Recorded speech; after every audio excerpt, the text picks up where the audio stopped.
Ya han pasado varios días tras la captura de Nicolás Maduro y en la medida que pasan los días se van conociendo detalles de cuál fue el minuto a minuto de su captura y qué detalles escondidos hay detrás de la misma. Hace unos días venimos observando a un periodista venezolano quien ha hecho en sus redes sociales y también en entrevistas con medios internacionales, ha entregado detalles de algo muy importante, un reloj, un reloj que recibió Nicolás Maduro y que podría ser pieza clave dentro de todo lo que hizo la CIA para llegar a él.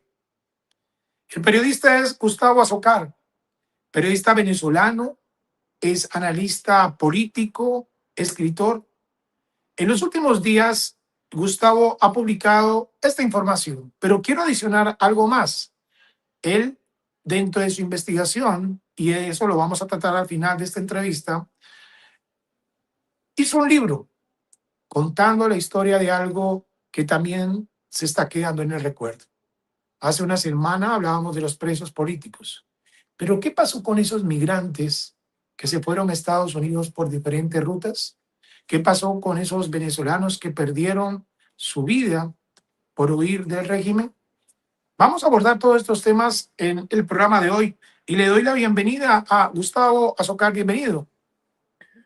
Hola Wilson, gracias por la invitación y de verdad qué gusto estar en tu programa. Bueno, Gustavo, arranquemos por lo que ha estado sonando estos días. El tema del reloj de Nicolás Maduro. ¿Cómo es esa historia? Sí, he estado haciendo investigación desde hace ya bastante tiempo y obviamente a raíz de lo que ocurrió el 3 de enero, la captura de Nicolás Maduro, obviamente había que investigar lo que llamamos el antes y el después.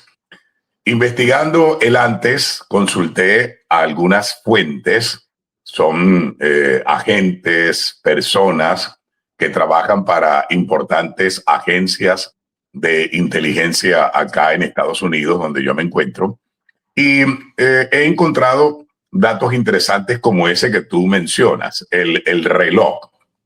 Un reloj de lujo, mis fuentes me dicen que es un reloj que tiene un valor aproximado a los $150,000. La agencia que estuvo a cargo de esto hacen una investigación y se dan cuenta que el dictador Nicolás Maduro tiene cierta debilidad por los relojes, es decir, le gustan los relojes, pero no cualquier reloj, le gustan los relojes de alta gama. Investigan y se dan cuenta también que Maduro tiene una colección de relojes, más de 20 relojes, cada uno muy costoso, que le han sido regalados por personas muy cercanas a él. Y a raíz de ese paso, ellos empiezan a idear el plan para ver cómo logran poner en la muñeca izquierda de Nicolás Maduro un reloj que evidentemente había sido pinchado, había sido trabajado por la agencia precisamente para hacerle seguimiento a Nicolás Maduro. Hay un seguimiento que se hace obviamente con drones, con aparatos no tripulados, con satélites, se hace seguimiento por varias vías, pero ellos necesitaban tener mucha más precisión sobre los movimientos diarios y continuos de Nicolás Maduro y sobre su rutina fundamentalmente. Se traza un plan y la agencia logra ubicar en Estados Unidos a un empresario venezolano que viaja con mucha regularidad a Estados Unidos, que tiene negocios en Estados Unidos, pero que también tiene negocios en Venezuela y tiene de alguna manera relación con el régimen de Maduro, relación comercial con el régimen de Maduro, ha hecho contratos con el régimen de Maduro, ha recibido recursos y apoyo financiero por parte del régimen de Maduro. La agencia capta a este empresario durante uno de sus viajes a Estados Unidos y obviamente establecen con este empresario un convenio, un acuerdo para que este empresario se lleve el reloj y se lo regale a Nicolás Maduro. Y así ocurre efectivamente.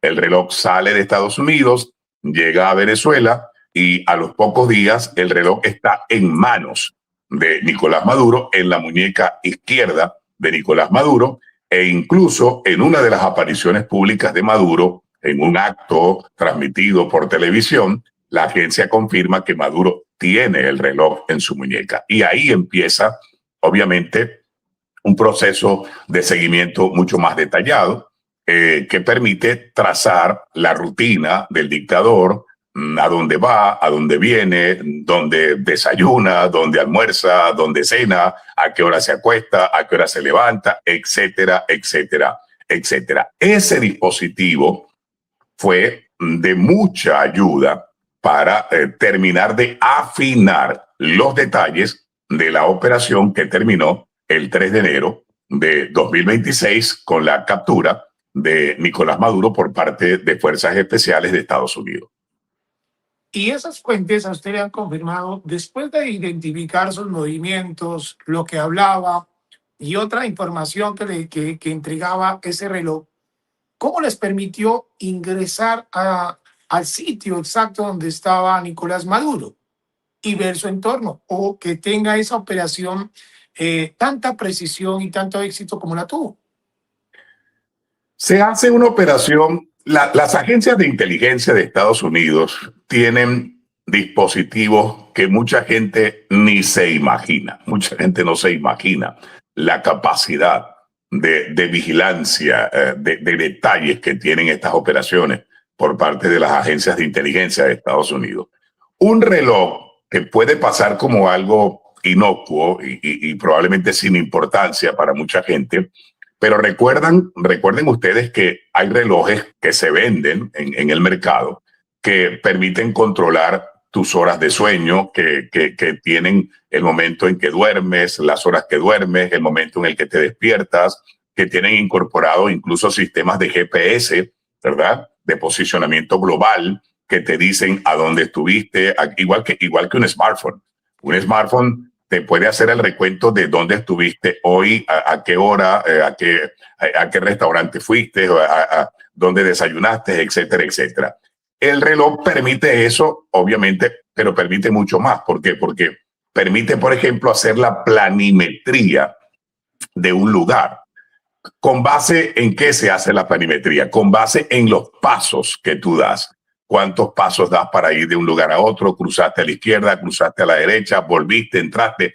Todo eso, hay sistemas computarizados que permiten hacer la planimetría de un sitio y le dicen a los investigadores cuántos cuartos hay, cuántos baños, de qué proporción es la sala o el recibo o el estudio, etcétera, etcétera. Entonces, todo eso, todos esos datos que el reloj iba proporcionando, se iban cotejando, por supuesto, con un sistema de vigilancia satelital, con un sistema de vigilancia a través de drones que tienen unas cámaras hiperpotentes y que captan un montón de cosas, cámaras de calor, etcétera, etcétera.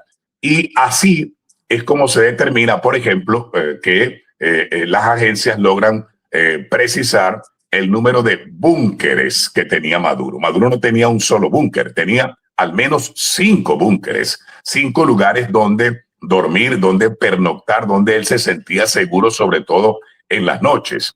Fuerte Tiuna, donde finalmente fue capturado, era uno de los búnkeres, pero había un búnker dentro del Palacio de Miraflores, por ejemplo, en los sótanos del Palacio de Miraflores había un búnker, habían túneles, construyeron túneles que conectan el Palacio de Miraflores con el Palacio Blanco, el Palacio de Miraflores con la Cancillería, que son instituciones que están más o menos cerca, el Palacio de Miraflores con el Banco Central de Venezuela, que también está a una distancia medianamente cerca. Había un búnker en el sótano del Banco Central de Venezuela, donde están las bóvedas que almacenan el oro. Había otro búnker en una casa de campo de Maduro, en un sector que se llama Galipán, cerca de La Guaira. Había otro búnker en la rampa 4 del Aeropuerto Internacional de Maiquetía. Todos los búnkeres fueron mapeados, fueron escaneados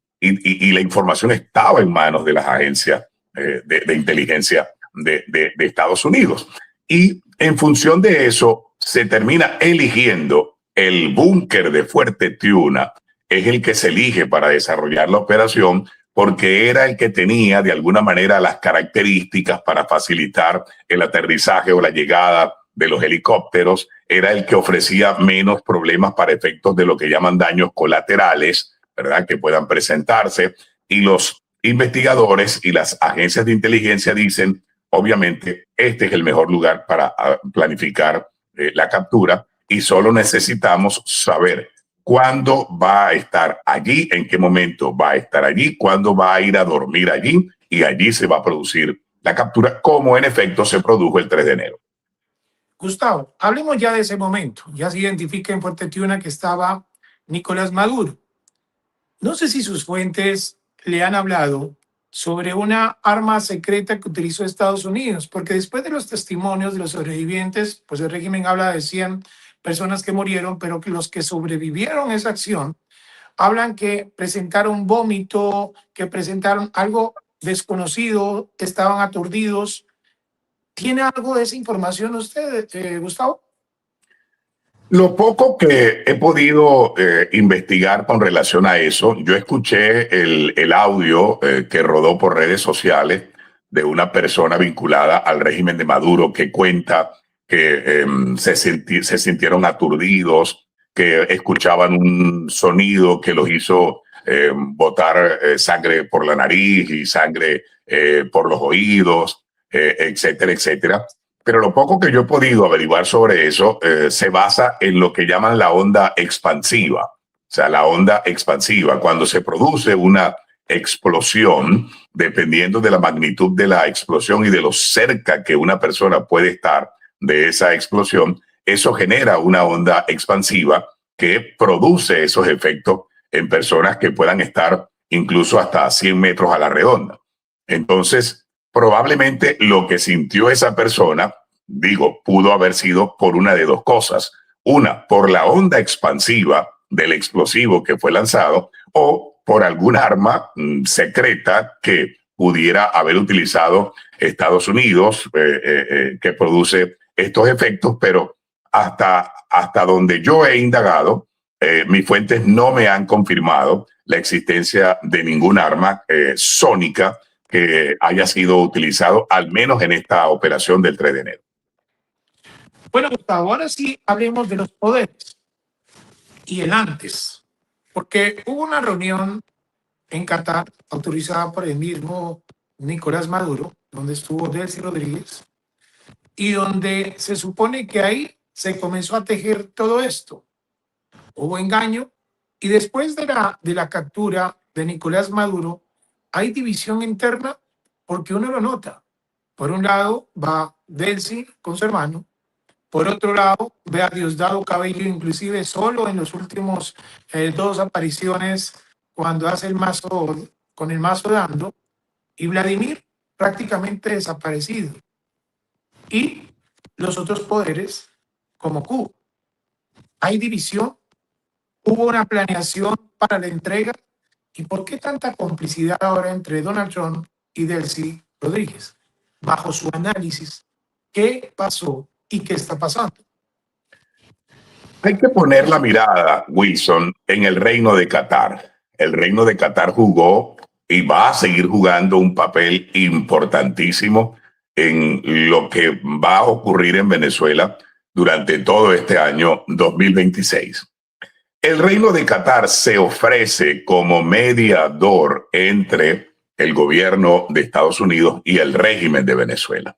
Eso fue hace ya un año aproximadamente. Comenzando el año 2025, Qatar se involucra frente al fracaso de otros procesos de negociación, porque es importante recordar que hubo al menos 18 procesos de diálogo entre el régimen de Maduro y las fuerzas opositoras venezolanas.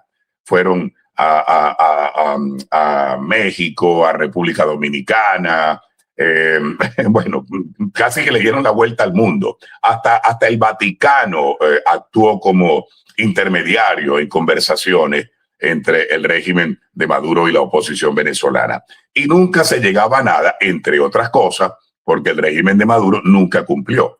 Nunca cumplió absolutamente nada de lo que prometía. Esa es la verdad. El Reino de Qatar se involucra, obviamente, a pedido del gobierno de Estados Unidos, que le dice, necesito un interlocutor que me permita hablar con esta gente a ver cómo logramos que se produzca un cambio en Venezuela. Qatar hace los primeros contactos en el régimen de Maduro y esos primeros contactos se hicieron, obviamente, con los hermanos Rodríguez, fundamentalmente con Jorge Rodríguez. Jorge Rodríguez, el hermano de Delcy, se convirtió en el máximo representante de Nicolás Maduro en todos estos procesos de diálogo que se llevaron a cabo. En todos, absolutamente todos. Jorge era el jefe de la representación que acudía por parte del régimen venezolano a todos estos escenarios. Jorge era el que conversaba, por ejemplo, con Juan González, que fue el asesor de Joe Biden para América Latina y que de alguna manera lideró un proceso de acercamiento con Venezuela. Jorge conversaba con Qatar. Jorge fue el que conversó también con México en el gobierno de Andrés Manuel López Obrador y fue la voz cantante del régimen en todo esto. Se hace y se estrecha una relación entre Jorge y el Reino de Qatar, a la que se incorpora posteriormente Delcy Rodríguez en su condición de vicepresidenta, y empiezan a conversar con Qatar y Qatar conversa con Estados Unidos buscando alguna salida. De alguna manera, Qatar le informó a los hermanos Rodríguez que la orden de acabar con Maduro había sido dada. Qatar le dice a los hermanos Rodríguez, ya la orden está dada. Donald Trump ya decidió que Maduro va para afuera, va a salir de alguna manera. Y lo que se está buscando es quién se haga cargo del gobierno tan pronto se produzca la salida de Maduro. Y ahí es cuando surge la propuesta de los hermanos Rodríguez y dicen, nosotros estamos dispuestos a liderar esa transición, por supuesto, si Estados Unidos acepta. Eso es presentado ante el gobierno de Estados Unidos y Estados Unidos obviamente lo evalúa y dice, si Maduro no está en el poder, ¿qué me queda? Me queda Cabello, me queda Padrino y me quedan los hermanos Rodríguez, no me queda más nada. Descartan a Cabello, descartan a Padrino y la decisión es, pues tendremos que ir con los hermanos Rodríguez para que esto pueda avanzar. Cuando se produce la captura de Maduro el 3 de enero, ya estaba decidido que la señora Rodríguez iba a ser la que se hiciera cargo del proceso de transición, porque eso era lo que se había acordado. Mira, yo no tengo la menor duda, no tengo cómo probarlo, un papel por escrito para decirte aquí está, porque nada de eso queda escrito, pero yo no tengo la menor duda de que los hermanos Rodríguez sabían lo que iba a pasar con Maduro, lo sabían. Quizás no sabían que iba a ocurrir el 3 de enero, pero lo sabían y estaban preparados para eso, para tomar el poder, como ciertamente tomaron el poder y como ciertamente lo tienen ahora.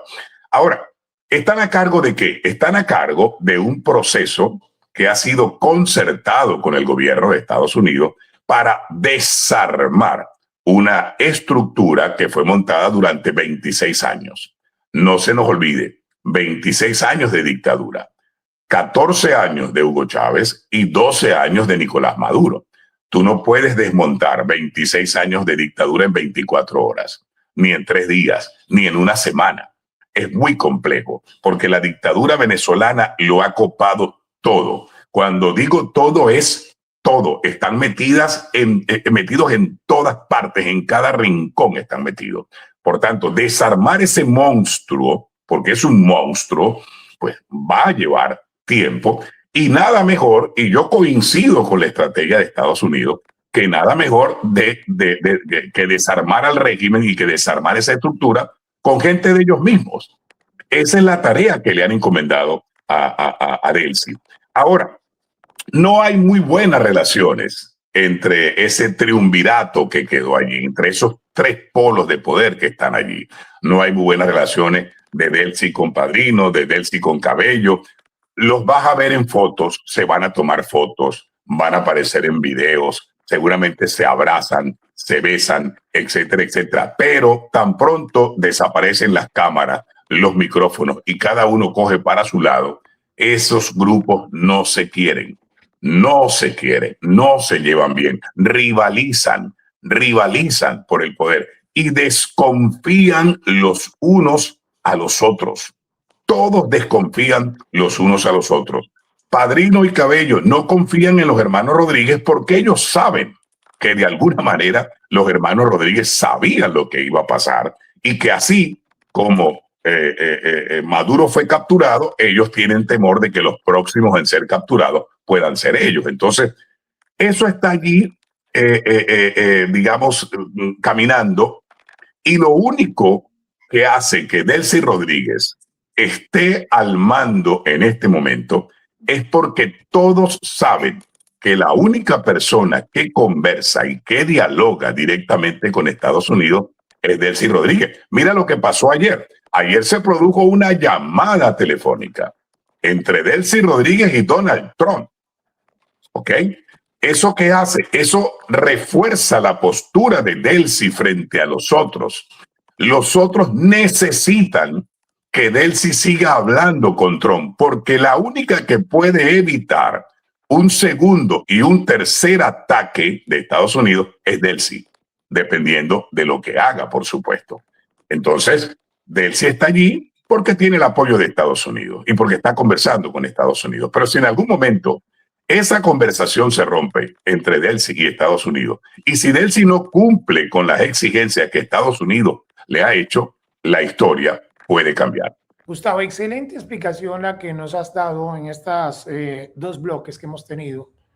Pero sé que te vamos a tener invitado nuevamente porque en la medida que va avanzando todo este tema de la transición van a surgir muchas preguntas y usted como periodista con la investigación que ha hecho, las fuentes que tiene tanto en Estados Unidos como en Venezuela, nos va a ayudar a despejarlas. Pero no quisiera despedirme sin antes recordar el pasado de Venezuela.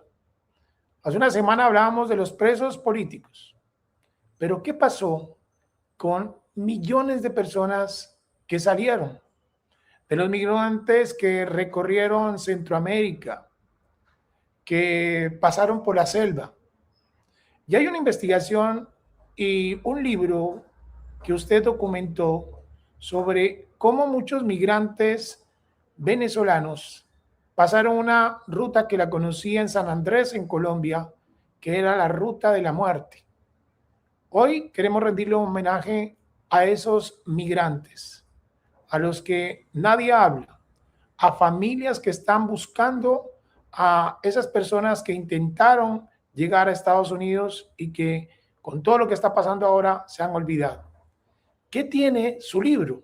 Y sé que sigue investigando sobre esas personas olvidadas. Wilson, gracias por la oportunidad de mencionarlo de mi libro antes de que terminemos el programa.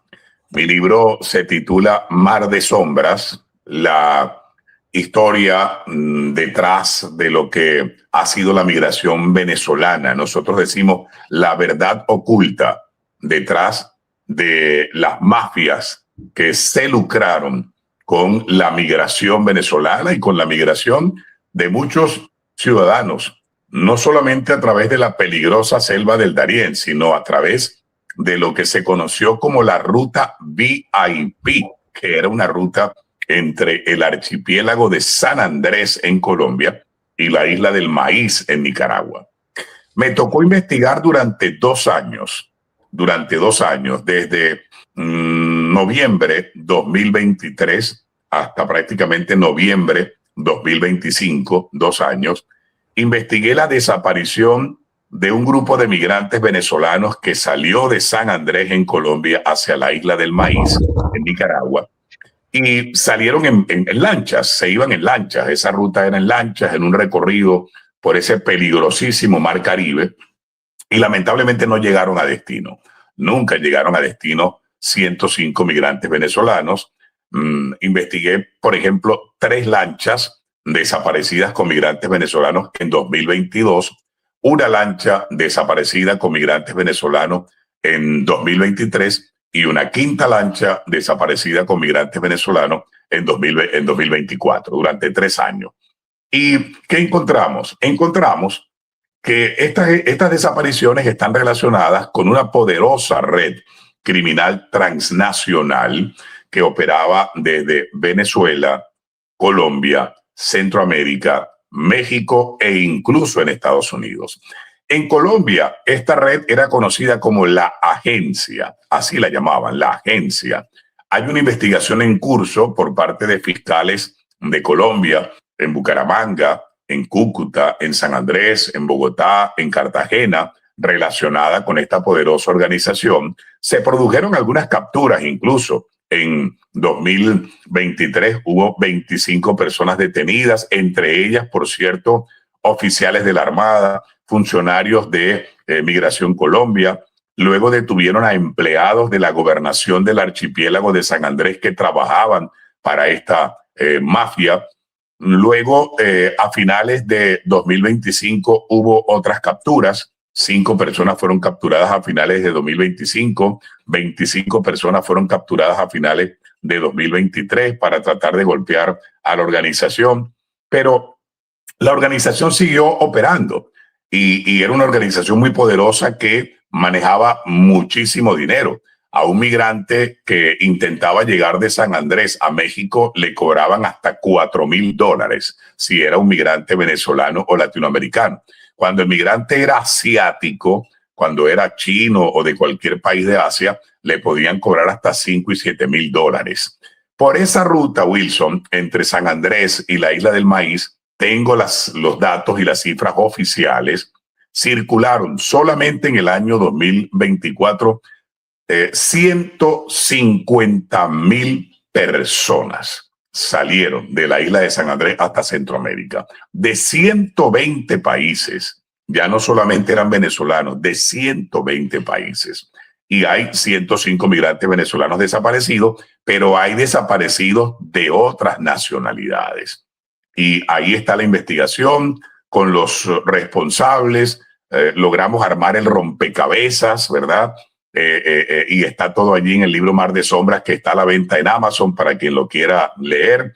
Por cierto, estamos buscando una editorial en Colombia que quiera imprimir el libro, ¿verdad? Porque creo que vale la pena que alguien en Colombia se haga cargo de la impresión y la distribución del libro.